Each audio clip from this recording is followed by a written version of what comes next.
Magandang umaga po muli at pagpapatuloy natin ang ating Sunday School. Natin pong tinatalakay ang mga iba't ibang aspeto ng Ebanghelyo. At kung maalala po natin noong nakaraan ay tinalakay po natin yung pagsisisi sa kasalanan, yung repentance, at ng pananampalataya, ang faith. At ang dalawang to ay kaloob lamang ng banal na spirito sa isang makasalanan na kinahabagan ng Diyos. So repentance and faith are two sides of the same coin, and both are true and comes in pairs. Hindi po pwedeng wala ang repentance at hindi rin pwedeng wala ang faith, but both must be present. Biblical repentance and genuine faith, na ito nga muli ay i-emphasize ko, ay mula sa Diyos. At ang ating patatalakayin sa umaga na ito, yung tinatawag na effectual call, yung mabisang pagtawag na muli ay mula sa Diyos. And other theological terminologies dito, tayo po yung mga Calvinist, ito nga po ay yung irresistible grace na tinatawag. Ito yung letter I sa ating tulip. So to begin with, tingnan natin yung opposite view patungkol dito sa effectual call. Firstly would be the Arminian concept. So there is that external call wherein the Holy Spirit does His part to convince the sinner, and the key remains in the sinner's will. Sa madaling salita, ito siguro yung mga pamilyar sa atin na God casts His vote, Satan casts his vote, at it is up to you kung ano yung gagawin mo dyan sa boto mo. So dito no, pinapahalagahan at the end of it, nasa kalooban pa rin ng makasalanan kung siya ay maliligtas o hindi. And that's totally opposite of what irresistible grace teaches o yung effectual call. At kung titingnan rin natin no, sa pagkakagamit, first would be the called and calling. Yung tinawag at pagkakatawag, ito yung mga peculiar na title applied only to genuine believers, para lang sa mga totoong mananampalataya ito. Sapagkat if itong calling na ito, if this calling is general, pangkalahatan, then believers cannot be the called ones in any distinct and special sense. Walang pinagkaiba. Kung lahat naman pala tinawag, bakit ang tawag sa mga mananampalataya ay sila yung tinawag? And if this calling includes those who are not genuine, ibig sabihin, pag tinawag din yung mga hindi totoong mananampalataya, so it destroys the golden chain of redemption. Kung maalala natin ng latter half or latter end ng Romans chapter 8, nandun yung golden chain of redemption. He who called, he justified. He who justified, sanctified, and hanggang mag-glorified. So kung kasama dito yung mga hindi totoong mananampalataya, ay magkakaroon tayo ng problema do sa golden chain of redemption na yun. And also, this Arminian concept, it attributes the man's will. Yung scheme nito, it attributes to man's will an ability to frustrate the redemptive purpose of God. Isipin natin, no, balikan ko lamang po kanina yung binabanggit ko, na up to the man kung siya ay maliligtas. So, pwede niyang sabihin natin maniubrahin yung layunin ng Diyos. Tandaan natin na napakalagang konsepto itong free will na pinag-usapan natin na yung kalooban ng tao. Free will, it is the freedom to exercise one's will according to one's moral nature. Merong kalayaan para sa gampanan yung kalooban, ngunit tandaan natin yan ay nakaakibat doon sa likas nung nilalang na iyon, kanyang moral nature. At ang implikasyon na ito, the human nature which God's grace has changed has a will that comes most willingly and freely. Dahil binago ng Diyos sa kaligtasan, binabago ang lahat ng constitution ng isang makasalanan. At kasama doon yung kanyang kalooban. Binabago yan ng Diyos, sa biyaya ng Diyos. And now He has a will that comes most willingly, handa na lumalapit at malayang lumalapit sapagkat siya ay binago na ng Diyos. Sabi nga ni John Owen, we have no more power than a man in his grave hath in himself to live anew and come out of the next call.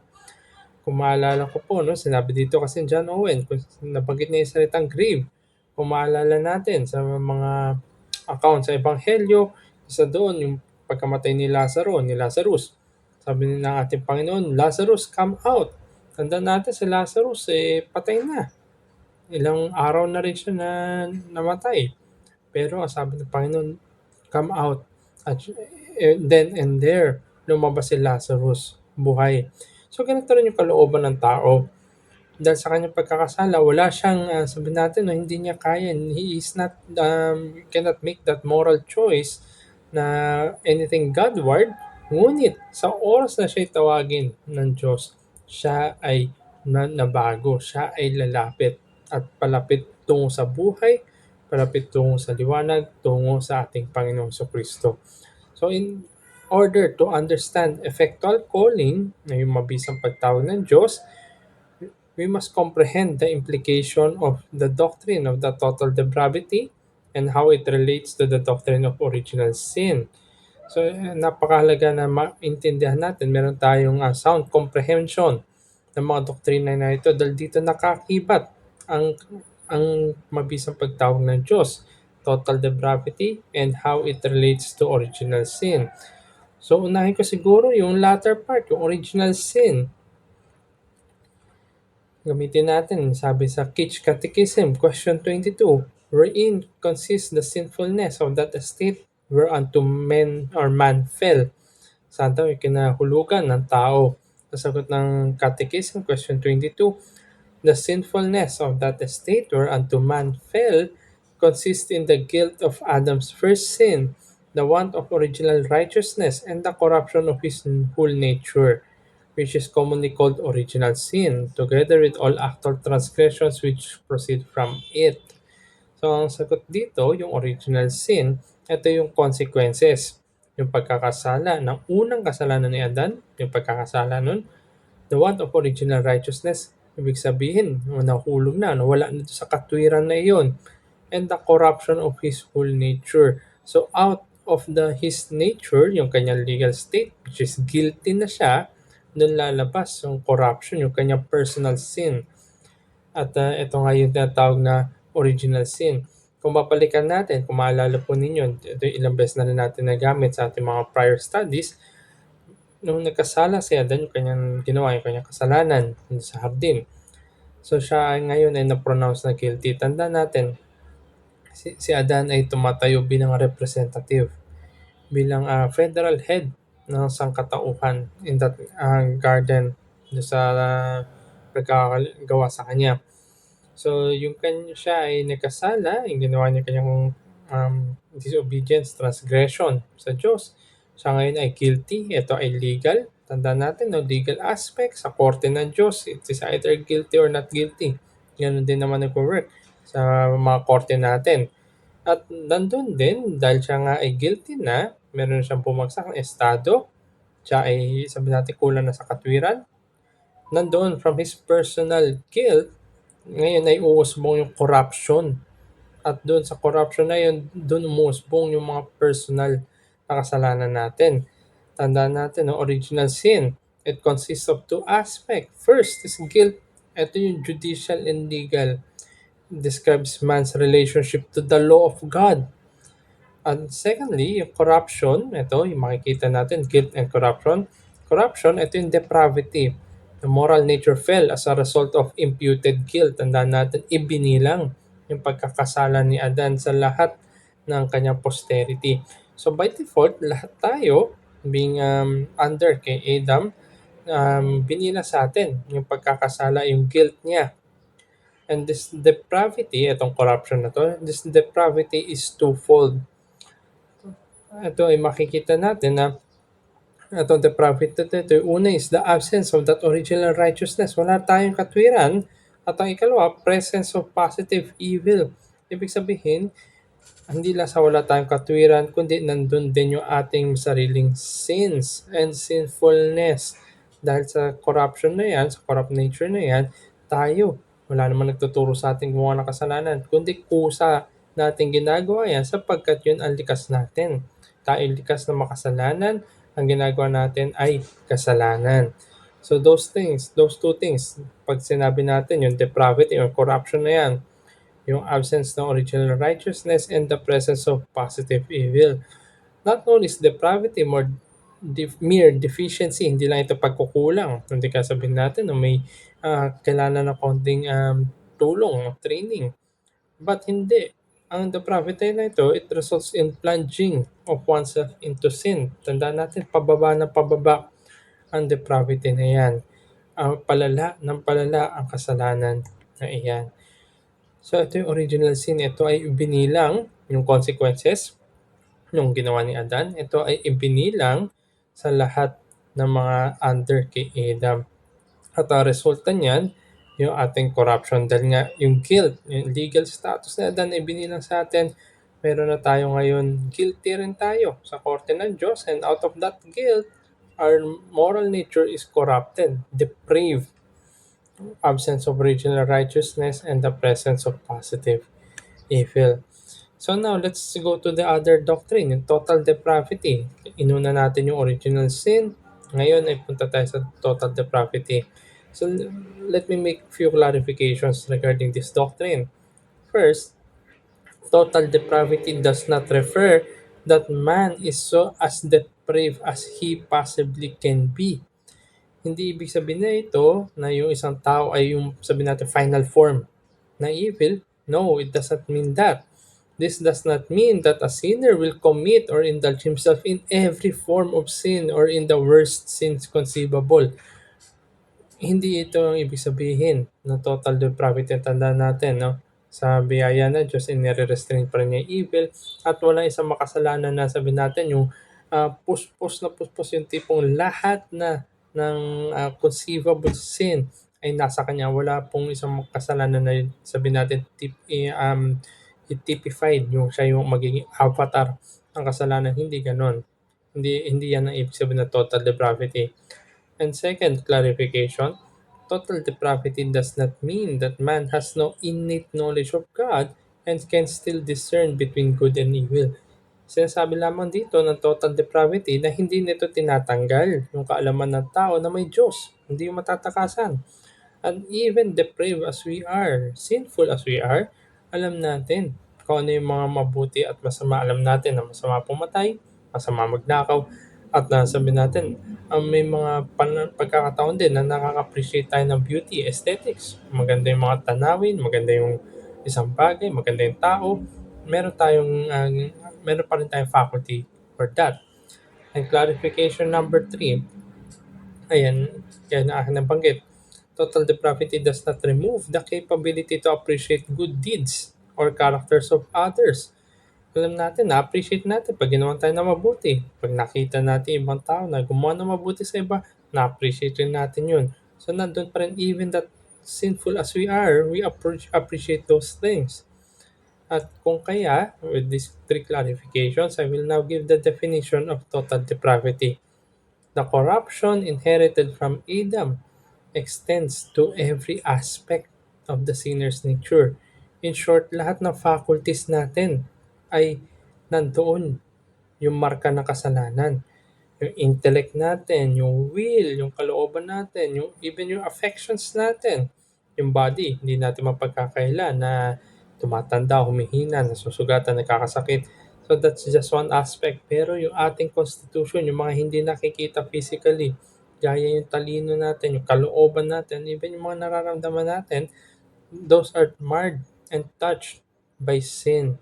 And in this way, it maintains that man cannot do anything spiritually good toward God, but is rather a slave of sin. Ito yung ibig sabihin ng total depravity. Nandoon ang wala tayong anything na out of inside our constitution na hindi naman siya nakasalanan. At alam niyo po ba na kung meron man tayong kayang itago, yun yung ating yung nasa loob ng ating puso. Pwede tayong maging maayos panlabas, pwede tayong sabihin natin seemingly banal panlabas, ngunit ang pinaka-bastion, ang pinaka-kastilyo ng ating pagkatao ay yung ating puso, yung ating mga iniisip, ating mga minimithi, ating mga nararanasan, nandoon pa rin ang kasalanan at hindi natin mapagkakailayan sapagkat pati ang puso, ang pinaka-bastion, pinaka-kastilyo, pinaka-fortress ng isang tao, nandun ay inabot ng kasalanan much more yung other faculties as well. So, a lesson dito sa total depravity na pwede nating makuha is that while a man can perform civil good towards others, pwede niya gawin yan. Yung mga civil good. In fact, maraming gumagawa niyan. Papagawa ng mga bahay, tumutulong sa mga mahirap. All those things. A man can perform those civil good towards others. Such acts would never be done purely out of love and reverence to the one true God. So these deeds are not Godward and devoid of genuine faith in Christ. Marami nga po, hindi naman kaila sa atin. Kahit sabihin natin, no, yung mga kumpanya, ng mga sabihin natin, yung tobacco, sigarilyo, alak, sila yung malaki sa mag-contribute sa society. Dahil, of course, yung tax relief and everything. Even with that civic good, sabihin natin, kahit nag-Robin Hood na yung mga kumpanya na yan, pero tandaan natin, yan ay may bahid pa rin ng kasalanan. Ano man yung motibo ng mga tao behind that those are not Godward. Hindi yan paakyat sa Diyos at hindi yan ginagawa na may totoong pananampalataya kay Kristo. So with these two great doctrines, yung original sin and total depravity, masabi natin, no, na talagang walang kakayanan ang isang makasalanan na lumapit out of his own at manampalataya sa Diyos. Hindi niya gagawin yan. Sabi nga ni Apostol Pablo sa Romans chapter 8, "A mind that is in the flesh is hostile against God." O isang tao na namumuhay sa laman, namumuhay sa kasalanan sapagkat ang kanyang estado ay makasalanan. Siya ay merong pakikidigma sa Diyos. So now we transition to effectual call, yung mabisang pagtawag ng Diyos. Keep in mind always these two great doctrines, yung original sin and total depravity, and we can see kung ano ba talaga itsura natin. Anong ba meron talaga sa atin at pati yung kalooban natin. Hindi tayo gagawa ng anything Godward, God-bound, positive, and out of genuine faith in Christ on our own. So now let us tackle effectual call. Sabi nga sa Cage Catechism, question 35, what is effectual calling? Effectual calling is the work of God's Spirit, whereby convincing us of our sin and misery, enlightening our minds in the knowledge of Christ, and renewing our wills. He thus persuade and enable us to embrace Jesus Christ freely offered to us in the gospel. So, hinighlight po dito yung some phrases, the work of God's Spirit, convincing us, enlightening our minds, renewing our wills, persuade and enable us to embrace. So nandun, no? Ito'y gawa ng Diyos at talagang kinoconvict niya tayo. Kinoconvince niya tayo sa ating kasalanan.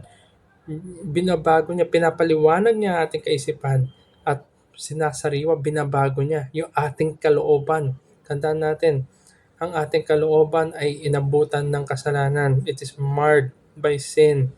Wala tayong kayang gawin. We cannot do anything Godward unless God renews our wills. Binibigyan tayo ngayon ng bagong kalooban. At ito rin yung sinasalamin ng ating Confession of Faith sa 1689, Baptist Confession of Faith, chapter 10, paragraph 1.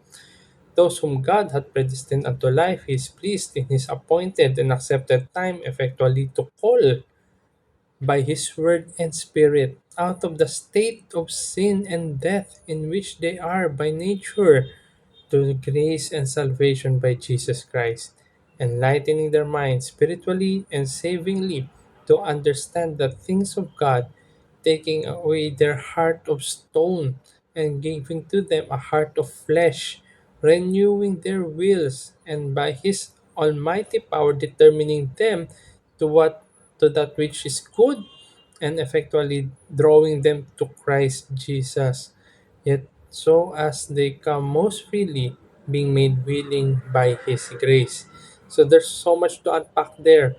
Pero sa madaling salita, ito ay gawa ng Diyos. Ang kanyang pagkakatawag sa kanyang pamamaraan, kapanahunan, ay tinatawag niya mula sa estado o sa likas ng pagiging makasalanan at kamatayan tungo sa biyaya at kaligtasan by Jesus Christ.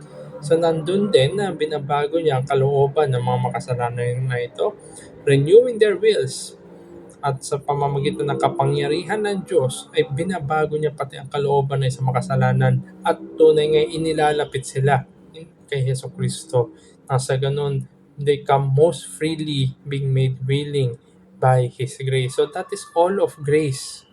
Without the grace of God, mananatili tayo sa ating pagiging makasalanan at mananatili tayo ng palayo, pakikidigma, ng pakikidigma at tunay nga'y kapuotan lamang at higit na kapuotan yung nararapat para sa atin.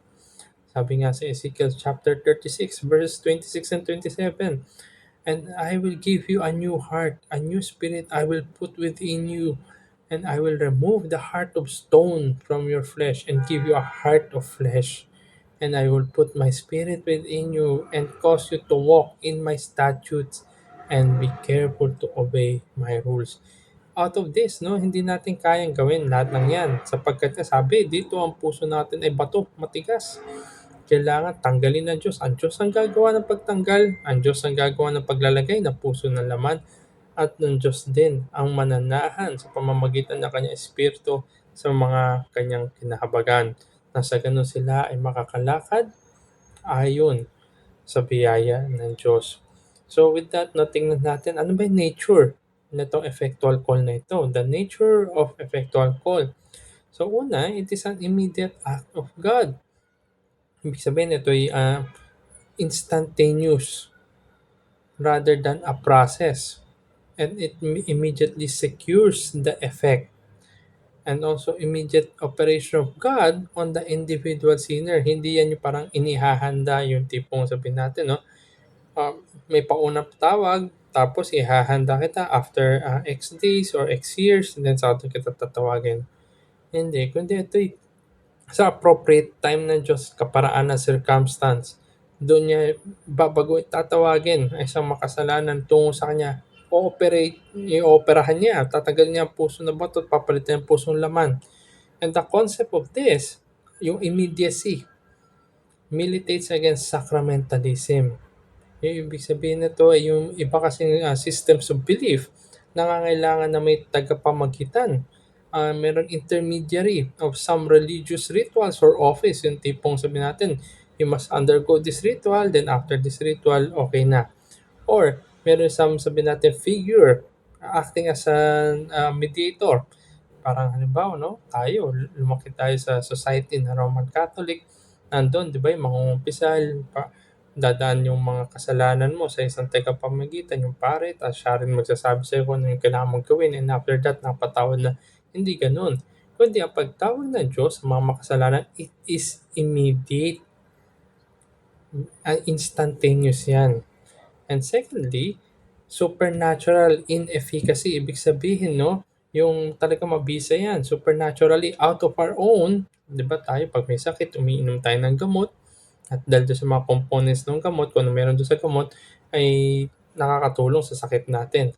Pero ito, hindi lang sakit to. Ang pinag-uusapan natin ay yung estado ng tao. Tandaan natin, yung buong constitution natin ay namantsahan na kasalanan. So supernaturally, binabago tayo.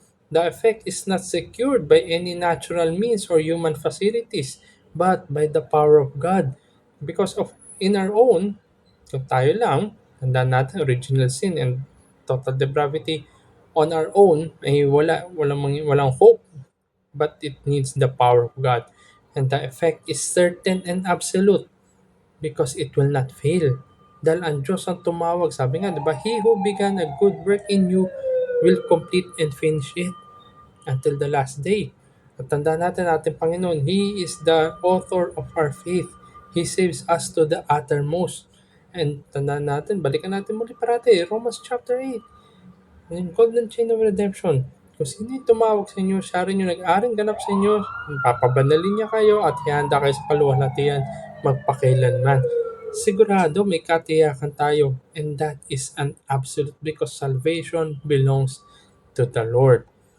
So dito, after that na nakita natin that immediate act of God, supernatural in its efficacy. So ano yung resulta ng isang tinawag ng Diyos? The result of this call.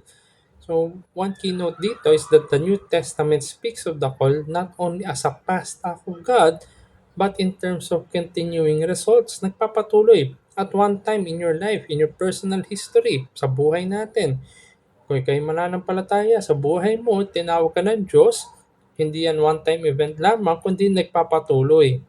Nagpapatuloy hanggang sa magpawalang hanggan. Yes, tinawag ka ng Diyos at one point of your life, and that's it. But that remains and continues and brings result. So, una, makita natin with experience to God. Ang resulta nito ay yung salvation blessings na ating mga napag-aralan previously. In justification, sanctification, adoption, reconciliation, at marami pang iba. At ang isa rin natin makita ay meron ditong obligation. So, many exhortations to Christian living focus on being true to God's call. Kaya sabi ng Apostol Pablo, di ba, make sure your calling and election. Siguraduhin nyo, itiyakin nyo. And Ephesians chapter 4 verse 1, and therefore, ito si Pablo, a prisoner for the Lord, urge you to walk in a manner worthy of the calling to which you have been called. Kayo'y lumakad bilang mananampalataya at tiyakin nyo ang paglakad na ito ay consistent sa inyong pagkakatawag sa inyo. Again, First Thessalonians chapter 4 verse 7, for God has not called us for impurity but in holiness. So sa pagkakatawag sa atin ng Diyos, yan ay para sa kabanalan. At paano nakikita yung kabanalan na yan? Pagpapatuloy sa paglalakad sa buhay Kristiyano na nakikita yung bunga. So nandun, no, with experience to God and also as we relate and with reference to God's people. So nandun yung ating fellowship. Gustong gusto natin dapat. Colossians chapter 3 verse 15, and let the peace of Christ rule in your hearts, to which indeed you were called in one body, and be thankful. So nandun, no, hindi lang tayo tinawag on our own, pero tinawag rin tayo na sa ganun ay maging kasama tayo sa iisang katawan. At yung bunga niyan ay pagpapasalamat at ang buong buhay, a lifetime of calling that shows and evidences the calling itself. At ang ikalawa na makita natin dito with reference to God's people is love and goodwill. First Peter chapter 3 verses 8 and 9. Finally, all of you have unity in mind, sympathy, brotherly love, a tender heart, and a humble mind. Do not repay evil for evil or reviling for reviling, but on the contrary, bless for to this you were called, that you may obtain blessing. Kayo'y tinawag ng Diyos at ang pagkakataon na yan ay mabisa, may katiyakan, at yan ay gagampanan absolutely hanggang magpawalang hanggan na sa ganon kayo ay magmahalan. Brotherly love, a tender heart, and a humble mind. So ito yung resulta ng pagkakatawag ng Diyos. So again, ito mabisang pagkakatawag ay gawa ng Diyos, binabago niya ay isang makasalanan na sa ganon, he who is called by God will come most willingly and most freely, sapagkat ang kanyang kalooban, ang kanyang will ay binago ng Diyos. At as a concluding note, sabi nga ni Michael Horton sa kanyang aklat na Putting Amazing Back to Grace, regeneration is irresistible only because the God who regenerates is irresistible. Our natural blindness keeps our eyes from recognizing God's captivating features. So when God heals our sight, what can we say that now I see? Para ito yung mula do sa awit na Amazing Grace. Kung tayo bilang mga makasalanan na we cannot do anything Godward, where we are in hostility against God, tayo yung mga blind, mga bulag. Pero dahil miraculously, supernaturally, by the grace of God, ay hinil niya yung ating mga mata. Ang isang bulag na first time na makakita, mamamangha siya at yun ay magmamarka sa kanya magpawalang hanggan. Ganun rin tayo, much more of salvation. Hindi lamang tayo hinil physically, but more so, yung ating mga kasalanan, nagkaroon tayo ng kapatawaran, nakita natin ang tamis at pangailangan natin sa ating Panginoon at ang kagandahan ni Kristo. Lahat ng yan, we can say that truly indeed our souls have been healed, and we now see our Savior as we behold our God for eternity. So binabago tayo at ang resulta niyan ay ang kaluwalhatian sa Diyos. At kung ikaw ay mananampalataya, purihin mo ang Diyos, pasalamatan mo ang Diyos ng tunay nga ang lahat na ito ay dahil sa kanyang mabisang pagkakatawag na siya ang gumawa, nagbibigay ng katiyakan, nagbibigay ng kagalakan sa iyo. At dahil dyan ay ikaw ngayon ay handa mamuhay na nagbibigay ng kaluguran para sa Diyos. Salamat po.